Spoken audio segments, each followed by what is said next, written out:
దేవునికి స్తోత్రం. అందరికీ మరణాత. దేవుని మహాకృపను బట్టి బ్లెస్సింగ్ ఛానల్లో వాక్య సందేశాలు ప్రారంభించి నేటికి సంవత్సరం కాలం గడిచింది. మరి ఈ సంవత్సరం అంతా కూడా దేవుడు తన మహాకృపను బట్టి తన ఆత్మశక్తితో ఈ కార్యక్రమాన్ని జరిగించుకుంటూ ముందుకు వెళ్తూ ఉన్నారు. చాలా సంతోషము. దీనికి సహకరించినటువంటి బ్లెస్సింగ్ ఛానల్ యాజమాన్యం వారికి, అలాగే వీక్షకులకు, అలాగే విశ్వాసులైనటువంటి మీ అందరికీ, అలాగే మా కొరకు ప్రార్థన చేస్తున్నటువంటి మీ అందరికీ కూడా ప్రత్యేకమైనటువంటి వందనాలు తెలియజేస్తున్నాను. మరి రాబోయే రోజుల్లో కూడా అద్భుతమైనటువంటి పరిచర్య జరగడానికి మీ అనుదిన ప్రార్థనలో మా కొరకు జ్ఞాపకం చేసుకుని ప్రార్థించండి. అలాగే మీ కొరకు కూడా మా అనుదిన ప్రార్థనలు మేము ప్రార్థన చేస్తూ ఉంటాము. ఒకవేళ మీకు ఈ కార్యక్రమం ఆశీర్వాదకరంగా ఉండి ప్రేరేపణ కలిగినట్లయితే కనుక మీ ప్రోత్సాహాన్ని అందించండి. ఈ కార్యక్రమాన్ని దయచేసి ముందుకు వెళ్ళడానికి సహకరించవలసిందిగా దేవుని పేరట తెలియజేస్తూ ఉన్నాను. దేవుడు మిమ్మల్ని బహుగా ఆశీర్వదించును. ఇక్కడ రెండవదిగా ఏం జరుగుతుందంటే గొప్ప జయాన్ని సాధించాడండి దావీదు. మరి అలాంటి జయాన్ని సాధించిన దావీదును మనం పరిశీలన చేసినట్లయితే, సౌలు తనను పంపిన చోట్లకెళ్ళను పోయి సుబుద్ధి కలిగి పని చేసుకొని వచ్చాను గనుక సౌలు యోధుల మీద అతనిని నియమించాను. జనులందరి దృష్టికి సౌలు, సేవకుల దృష్టికి దావీదు అనుకూలుడయ్యుండెను. ముందు దావీదు ఆయుధాలు మోసేవాడుగా కనబడ్డాడు. తరువాత సౌల్లో ఉన్నటువంటి దురాత్మను వదలగొట్టేటటువంటి ఒక మంచి సితారా వాయించేటటువంటి వాడుగా కనబడ్డాడు. మూడవదిగా యుద్ధం అయిన తర్వాత అండి యోధుల మీద ఒక అధికారిగా నిలబెట్టాడు దావీదును. ఎవరు అంటే సౌలు. అంటే దావీదు యొక్క స్థాయి అంచంచెలుగా పెరుగుతూ ఉంది. గమనించండి, దావీదులో దేవుని అభిషేకం ఉంది. ఇది మనం పరిశీలించాలి.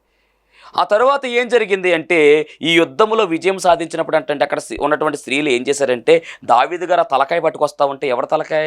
ఈ యొక్క గొలియాతు తలకాయ పట్టుకొస్తా ఉంటే, దావీదు ఫిలిష్తీయుని హతము చేసి తిరిగి వచ్చినప్పుడు స్త్రీలు ఇశ్రాయేలీయుల ఓళ్ళన్నిటిలో నుండి తంబురలతోనూ సంబరముతోనూ వాద్యములతోనూ పాడుచు నాట్యమాడుచు రాజైన సౌలును ఎదుర్కొనుటకై వచ్చిరి. ఆ స్త్రీలు గాన ప్రతిగానములు చేయుచు వాయించుచు సౌలు 1000 కొలదియు దావీదు 10,000 కొలదియు శత్రువులను హతము చేసిననిరి. అంతే.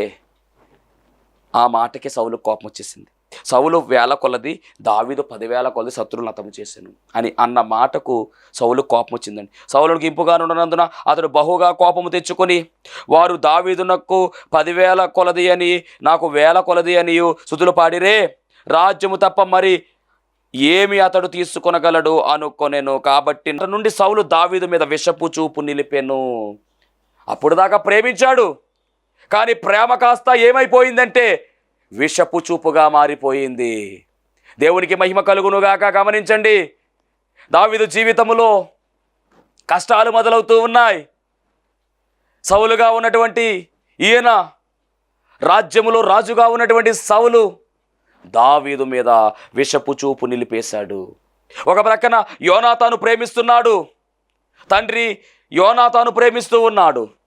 గమనించండి, స్నేహితుడుగా యోనాతాను బాగానే ప్రేమిస్తున్నాడు, కానీ యోనాతాను తండ్రి అయినటువంటి సౌలు దావీదుని ఏం చేస్తున్నాడంటే ద్వేషిస్తున్నాడు. ఒకే ఇంటిలో ప్రేమ, అలాగే ద్వేషము. ఒక ఇంట్లో నుంచే ప్రేమ వస్తుంది, ద్వేషం కూడా వస్తుంది. కొడుకు అయినటువంటి యోనాతాను ప్రేమిస్తుంటే తండ్రి అయినటువంటి ఈ సౌలు ద్వేషిస్తున్నాడు. విషపు చూపు, పగ పెంచేసుకున్నాడు, ప్రతీకారం పెంచేసుకున్నాడు. దావీదును ఏదోలక చంపేయాలని నిర్ణయించేసుకున్నాడండి. ఎంత వ్యతిరేకత ఉందో చూడండి. ఒక ప్రక్కనేమో ప్రాణం కన్నా ఎక్కువగా ప్రేమించే స్నేహితుడు ఉన్నాడు అదే ఇంట్లో, ఒక ప్రక్కంగా ప్రాణాలు తీసేద్దాం అనుకునేటటువంటి సౌలు కూడా అక్కడే ఉన్నాడు.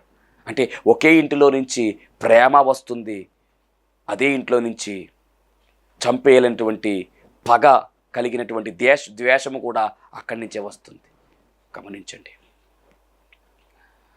స్నేహితుడు క్షేమాన్ని కోరుకునేవాడు ఒకడైతే, ఒక వ్యక్తి అతన్ని చంపేయాలనేటటువంటి లక్షణం కలిగినటువంటి వాడుగా, మరణాన్ని కోరుకునేవాడుగా ఒక వ్యక్తి ఉన్నాడు. తండ్రి కొడుకులు, తండ్రి ద్వేషించేవాడుగా, కొడుకు ప్రేమించేవాడుగా ఇక్కడ దావీదు జీవితం మనకు కనపడుతూ ఉందండి. చాలా స్ట్రగుల్స్ నుంచి వెళ్ళిన దావీదు జీవితం. దావీదు చాలా ఇబ్బందులు పడ్డాడు. గమనించాలి. మరి అలా జరుగుతున్నటువంటి క్రమములో ఈ ద్వేషము ఏమి జరిగింది అంటే కనుక, ఇక దావీదును చంపేయాలి అనేటటువంటి నెపము కలిగినటువంటి వాడుగా మరి ఈ సౌలు తయారైపోయాడు. మీకు ఒకనొక సందర్భంలో 18వ అధ్యాయం 11వ వచనం చూద్దాం ఒకసారి. ఒకప్పుడు సౌలు చేతిలో ఒక ఈట ఉండగా దావీదును పొడిచి గోడకు బిగించుదామనుకొని సౌలు ఆ ఈటను విసిరెను.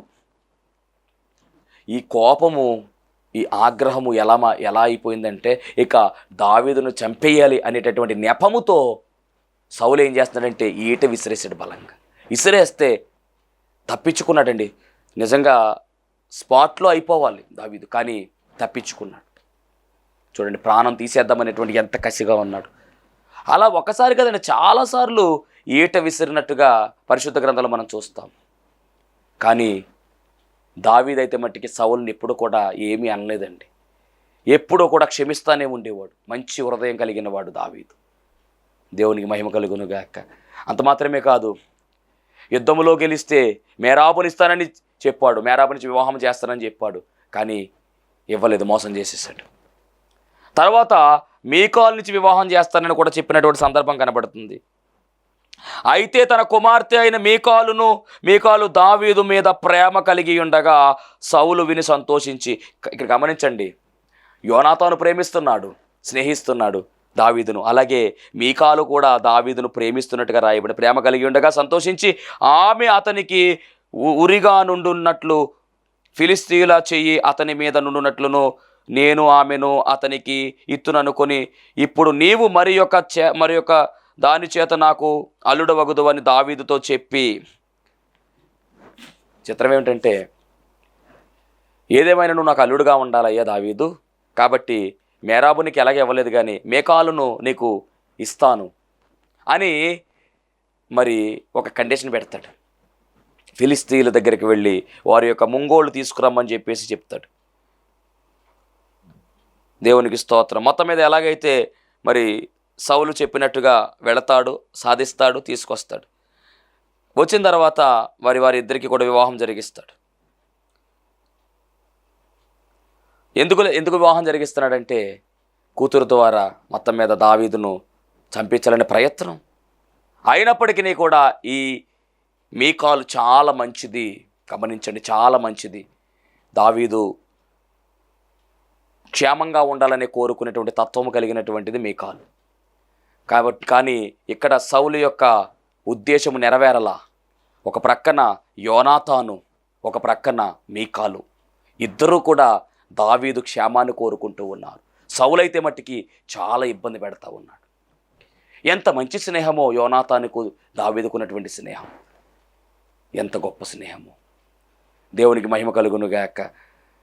అలాగే 19వ అధ్యాయంలో కూడా మనం పరిశీలన చేస్తే 19వ అధ్యాయం 1వ వచనంలో, అంతటా సౌలు మీరు దావీదును చంపవలసినదని తన కుమారుడైన యోనాతానుతోనూ తన సేవకులందరితోనూ చెప్పగా సౌలు కుమారుడైన యోనాతాను దావీదు యందు బహుయిష్టము గలవాడయుండి దావీదుతో ఇట్లా, నేను నా తండ్రి అయిన సౌలు నిన్ను చంపవలనని ప్రయత్నించుచున్నాడు. చూడండి, దావీదేమో, ఈ సౌలేమో తన కుమారుడితో చెప్పాడు ప్లాను, చంపేయాలి దావీదని చెప్తే దావీదు వెళ్ళి నా తండ్రిని చంపాలనుకుంటున్నాడని చెప్పేశాడు. అంటే తండ్రి కన్నా ఎక్కువగా ప్రేమిస్తున్నాడు. ఎంత గొప్ప స్నేహమో చూడండి. అందుకని వీరి స్నేహం చాలా గొప్పదండి. తరువాత క్రమంలో 6వ వచనంలో కూడా సౌలు యోనాతాను చెప్పిన మాట ఆలకించి మొత్తం మీద సౌలుతో చెప్తాడు, దావీదు మంచోడు, ఎందుకు అంటున్నావు అంటే, అప్పుడు ఈ సౌలు అంటాడు కదా, నేను చంపనలే ఇంకని చెప్పి అంటాడు. అయినా కానీ మరలా 10వ వచనంలో ఈట ఇసిరేస్తాడు. అంటే ఈ కోపం తగ్గట్లేదండి, చంపేయాలి ఇంకంతే. ఇదే ఆలోచన, అదే ఆలోచన. ఒక్కొక్క సమయంలో ఏం జరిగిందంటే, ఈ యోనాతాను గొడవ పడతాడు, చంపకూడదు దావీదును అని చెప్తే, అప్పుడు చివరికి యోనాతాను కూడా చంపడానికి ప్రయత్నం చేస్తాడు. ఎవరు? సౌలు. ఇంకో మాట అంటాడు, చూద్దాం. ఆ మాట మీకు చూపిస్తాను. 19వ అధ్యాయం 20వ అధ్యాయము 31వ వచనం. 31వ వచనం. యెషయి కుమారుడు భూమి మీద బ్రతుకున్నంత కాలము నీకైనా నీ రాజ్యముకైనా స్థిరత కలుగదు. కాబట్టి నీవు వర్తమానము పంపి అతని నా దగ్గరకు రప్పించుము. నిజముగా అతడు మరణముకు అర్హుడని చెప్పెను. ఎందుకు చంపాలనుకుంటున్నానంటే, నా తర్వాత రాజు అవ్వాలంటే దావీదు ఉంటే నువ్వు రాజు అవ్వలేవు అబ్బాయి, అందుకే చంపేద్దాం అనుకుంటున్నాను. నువ్వు రాజు అవ్వాలనుకుంటే చంపేయి. అని చెప్పేసి యోనాతానికి కూడా ఈ మాట జ్ఞాపకం చేస్తాడు. అంటే నీకు పదవి కావాలంటే వాడిని చంపేయాలి అని చెప్తాడు.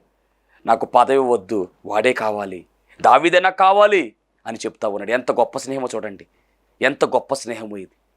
అందుకనే స్నేహితుడు, మరి ఇలాంటి స్నేహితుడు, నిజమైన స్నేహితుడు విడువక ప్రేమించును, దుర్దశలో అట్టివాడు సహోదరుడైపోతాడు.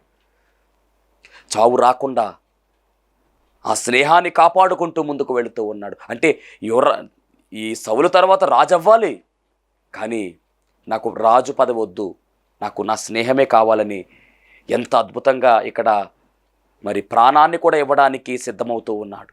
తండ్రి ఇబ్బంది పెట్టినప్పటికీ దావీదు క్షేమంగా ఉండాలనేటటువంటి ఒక ఉద్దేశం కలిగినటువంటి స్నేహం.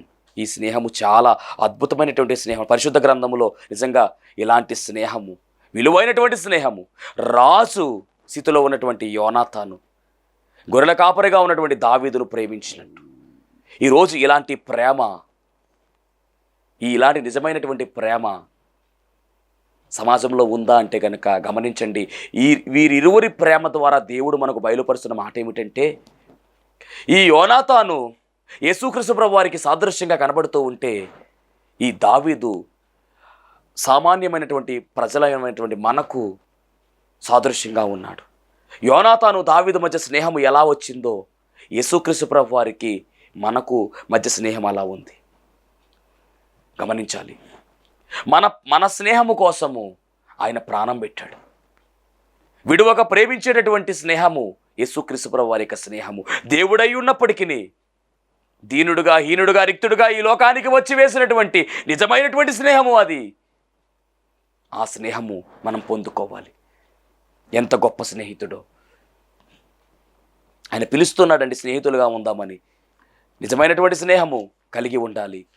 పరిశుద్ధ గ్రంథములో అబ్రహాము దేవుని నమ్మిన రీతిలో, అబ్రహాము దేవుని మాట విన్నటువంటి క్రమములో దేవుని స్నేహితుడిగా పిలవబడ్డాడు. ఈరోజు యేసుక్రీస్తు ప్రభువు వారు కూడా మనల్ని అలాగే పిలుస్తూ ఉన్నారు. స్నేహితుల వలె ఉందాము రండి అని పిలిచాడు. యోహాను సువార్త 15వ అధ్యాయము 13వ వచనములో, తన స్నేహితుల కొరకు తన ప్రాణము పెట్టువాని కంటే ఎక్కువ అయినటువంటి ప్రేమ గలవాడు ఎవడునూ లేడు. నేను మీకు ఆజ్ఞాపించు వాటిని చేసిన ఎడల మీరు నా స్నేహితులయ్యుందురు. దాసుడు తన యజమానుడు చేయు దానిని ఎరుగడు గనుక ఇక మిమ్మును దాసులమని పిలవక స్నేహితులని పిలుచుచున్నాను.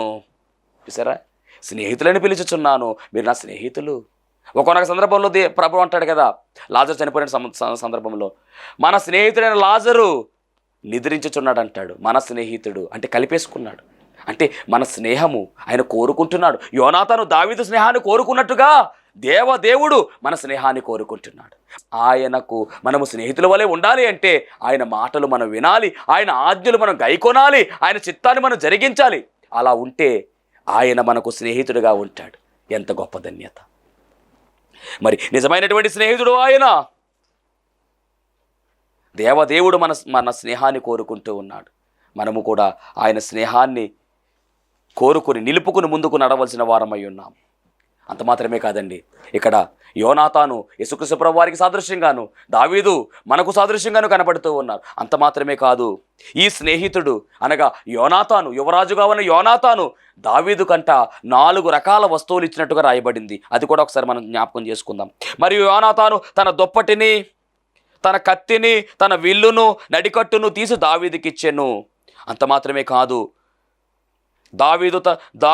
దావీదు తనకు ప్రాణ స్నేహితుడే భావించుకొని అతనిని ప్రేమించుచు యోనాతాను అతనితో నిబంధన చేసుకొనెను. ఒక నిబంధన కూడా చేసుకున్నాడండి. మరి యేసుక్రీస్తు ప్రభువు వారు కూడా మనతో నిబంధన చేసుకున్నాడు. ఆ నిబంధన ఏమిటి అంటే, మనం రక్షించుకోవాలని నిబంధన, మన కోసం ప్రాణం పెట్టే నిబంధన.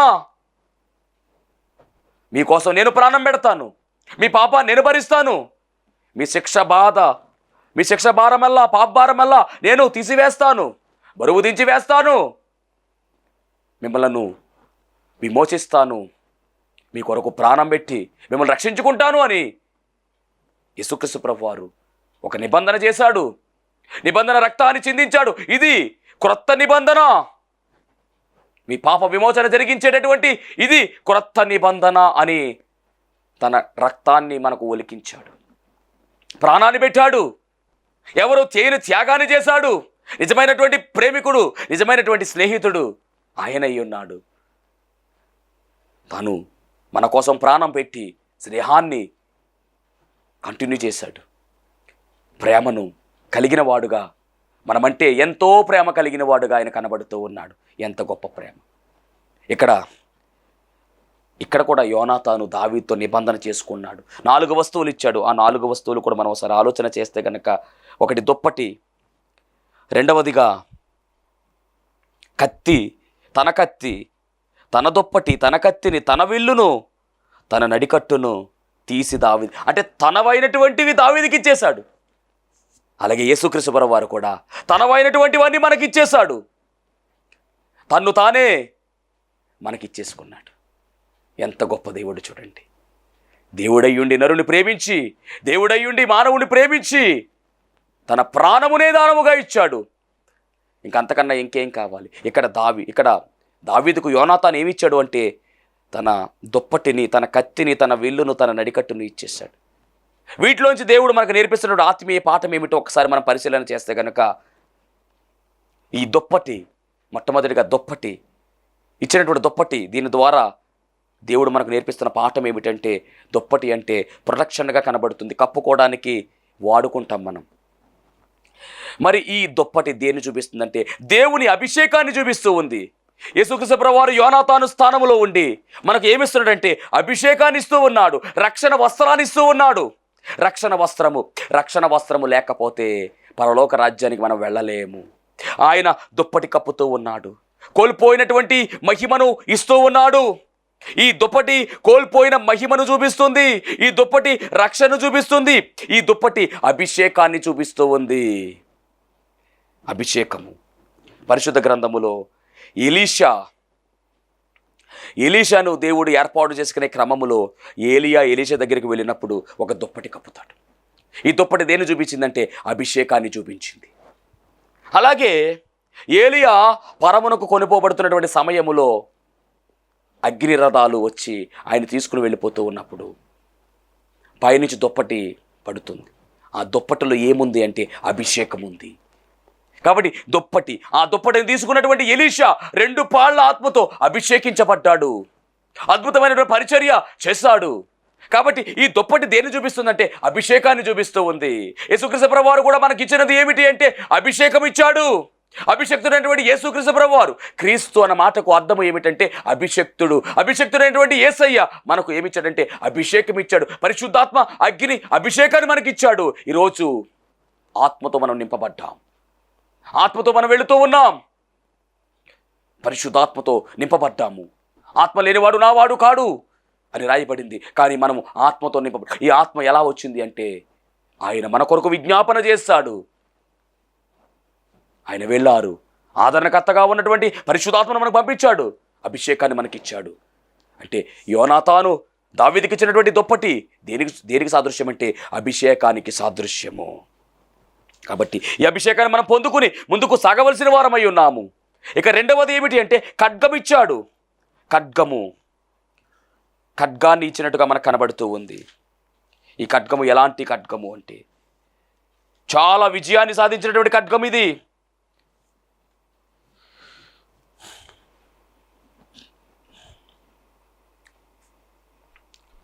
మొదటి సమూయేలు గ్రంథం 21వ అధ్యాయము 8వ వచనము, రాజు పని వేగరముగా జరగవలెనని ఎరిగి నా ఖడ్గమునైనను ఆయుధములైనను నేను తేలేదు, ఎక్కడ నీ యొద్ద ఖడ్గమైనను ఏటైనను ఉన్నదా అని దావీదు అహీమేలకు నడుగగా.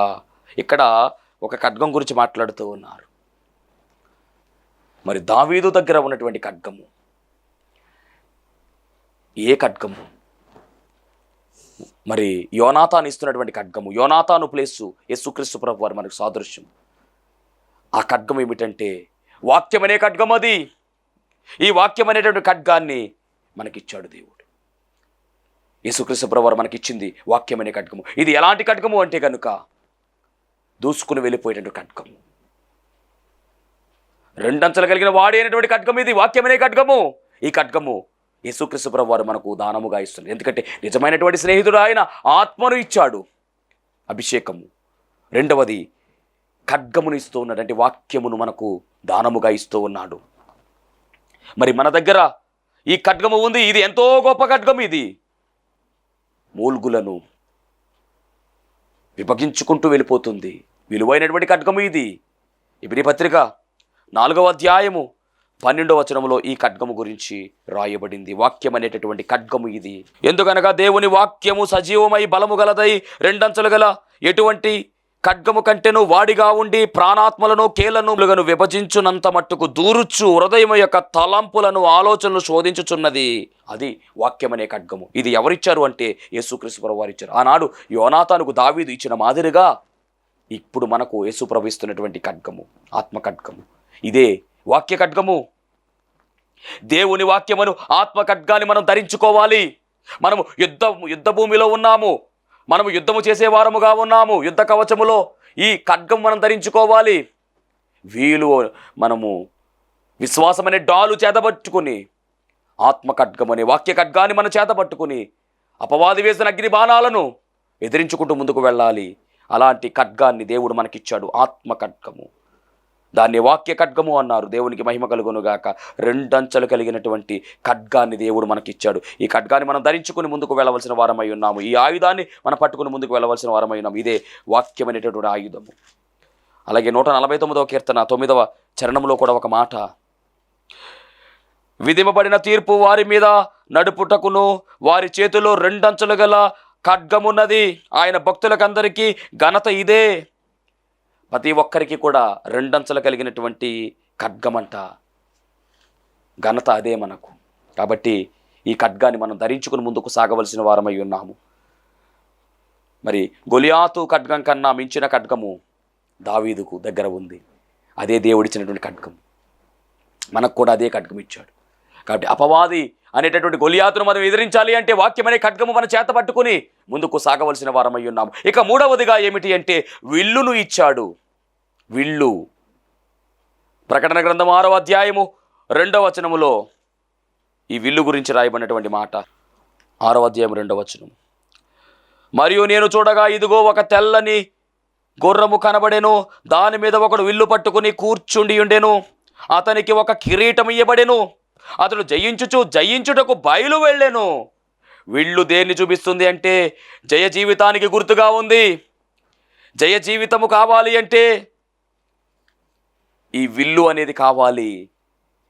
ఇక్కడ రాయబడినటువంటి మాట ప్రకారము ఒక తెల్లని గుర్రము కనబడెను. దాని మీద ఒకడు విల్లు పట్టుకుని కూర్చుండి ఉండెను. అతనికి ఒక కిరీటము ఇయ్యబడెను. అతడు జయించుటకు బయలు వెళ్ళెను. అంటే జయ జీవితానికి గుర్తు. తెల్లని గుర్రము అంటే తెలుపు అంటే పరిశుద్ధతకు గుర్తు.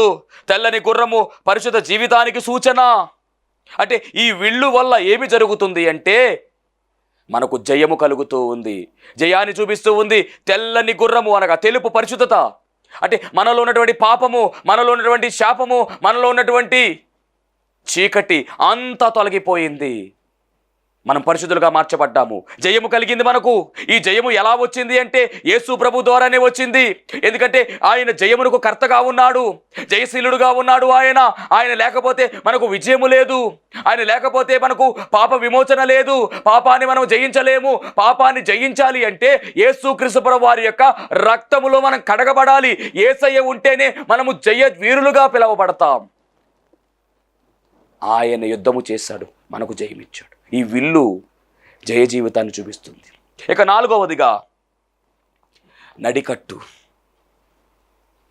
లేవియాకాండం 8:7 రాయబడిన మాట, యాజకులు నడికట్టు కొట్టుకునేటటువంటి వారు. శిష్యుల పాదాలు కడిగే సమయంలో యేసుక్రీస్తు ప్రభువు వారు నడికట్టు కట్టుకుని ఒక సేవకునిగా మారిపోయాడు. ఆయన ఇశ్రాయేలులకు రాజు అయిన నీవు వారికి సేవకుడవే. మరి మనము కూడా ఈ నడికట్టులో ఏం కనబడుతుందంటే పరిచర్య చేయడానికి ఆయన వచ్చి పరిచారము చేసి మనకు పరలోక వైభవాన్ని ఇచ్చాడు. తను తగ్గించుకుని స్నేహితుడిగా కలిపేసుకున్నాడండి. ఈ 4 వస్తువుల్లో ఈ 4 అర్థాలు ఉన్నాయి. దుప్పటి అభిషేకము చూపిస్తూ ఉంది. 2వది ఖడ్గము, వాక్య ఖడ్గం ఇచ్చాడు. 3వది విల్లు, విజయం ఇచ్చాడు. 4వది నడికట్టు, పరిచర్య చేశాడు మన కోసం. ఆయన ఈ 4 అంతస్తులు యోనాతాను దావీదుకి ఇచ్చిన మాదిరిగా యేసుక్రీస్తు ప్రభువారు మనకిచ్చారు. అంటే ఇప్పుడు మన స్నేహితుడు ఎవరు అంటే యేసుక్రీస్తు ప్రభువారే నిజమైనటువంటి స్నేహితుడు. కాబట్టి ఈ స్నేహాన్ని నిలుపుకుంటూ, ఈ స్నేహాన్ని కొనసాగించుకుంటూ మనం ముందుకు సాగిపోదాము. అట్టి కృపా భాగ్యము దేవుడు మనకు అనుగ్రహించునుగాక. ఆమెన్. మహాపరిశుద్ధుడ, మహాగణుడ, మహిమగల దేవ, ప్రేమ స్వరూపి, దయగల యేసుక్రీస్తు ప్రభువాని ఘనమైన నామానికి వందనాలు, స్తోత్రాలు, స్తుతులు చెల్లించుకుంటున్నాం. శ్రేష్టమైనటువంటి సమయంలో ప్రభువా, నిజమైనటువంటి స్నేహితుడు నీవేనా, సత్యాన్ని ప్రభువా మీరు మాతో మాట్లాడి ఉన్నారు. దేవా, విత్తబడినటువంటి వాక్యము ద్వారా రావలసిన దీవెనలు సమృద్ధిగా దయచేసి కృప చూపించుమని యేసు నామములో అడుగుచున్నాం పరమ తండ్రి. ఆమెన్. అందరికీ మరణాత. ఆధ్యాత్మిక కార్యక్రమాన్ని వీక్షిస్తున్న మీ అందరికీ కూడా మరొక పర్యాయము ప్రభు పేర వందన మరణ తెలియజేస్తూ ఉన్నాను. మరి ఈ కార్యక్రమము ఎంతో ఆశీర్వాదంగా ఉందని, ఈ కార్యక్రమం ద్వారా ఎన్నో మేలు పొందుకున్నామని మరి మీరు అందరూ కూడా ఫోన్ కాల్ చేస్తూ ఉన్నారు. చాలా సంతోషము. ఎన్నో అద్భుత ఆశ్చర్యకార్యాలు దేవుడు ఈ కార్యక్రమం ద్వారా జరిగిస్తూ ఉన్నారు. దేవుని నామమునికి మహిమ కలుగునుగాక. మరి మీరు చూస్తున్నటువంటి ఈ యొక్క షెడ్ గురించి గతంలో మీకు చెప్పడం జరిగింది. యజమానుడు మరి దీన్ని బేరం పెట్టారని చెప్పేసి, దీన్ని తీసుకుంటే ఇక్కడ ఆరాధన జరుగుతుంది, లేకపోతే మనం బయటికి వెళ్ళాలనేటువంటి పరిస్థితిని మీకు చెప్పినందుకు చాలామంది మరి సహకరించారు. కొంతమంది మరి అమౌంట్ పంపించడం జరిగింది, అలాగే ప్రార్థన చేయడం జరిగింది. దేవుని మహాకృపను బట్టి పంపించినటువంటి కొంత అమౌంట్ మరి యజమానుడికి కట్టడం జరిగింది. ఇంకా చాలా అమౌంట్ మనము వారికి ఇవ్వాల్సి ఉంది. కనుక మరి ఈ కార్యక్రమాన్ని వీక్షిస్తున్నటువంటి మీకు ఎవరికైనా కనుక ప్రేరేపణ కలిగినట్లయితే కనుక మరి మీ వంతు సహకారాన్ని అందించండి. ఈ దీన సేవకునికి మీ యొక్క సహకారం అందించి ఈ సేవను మరి ముందుకు వెళ్ళేలాగా సహకరించవలసిందిగా ప్రభు పేరు తెలియజేస్తూ ఉన్నాను. మీకు ఎవరికైనా కనుక మరి ప్రేరేపణ కలిగినట్లయితే కనుక స్క్రీన్ మీద కనపడుతున్నటువంటి ఆ నెంబర్కి ఫోన్పే చేయండి, లేదా ఫోన్ చేసినట్లయితే కనుక నేనే స్వయంగా మాట్లాడతాను. మీ సహకారాన్ని అందించండి. ప్రభు పనిలో మీరు కూడా పాలి భాగస్తులు కావాల్సిందిగా ప్రభు పేరు తెలియజేస్తున్నాను. అందరికీ మరణాత.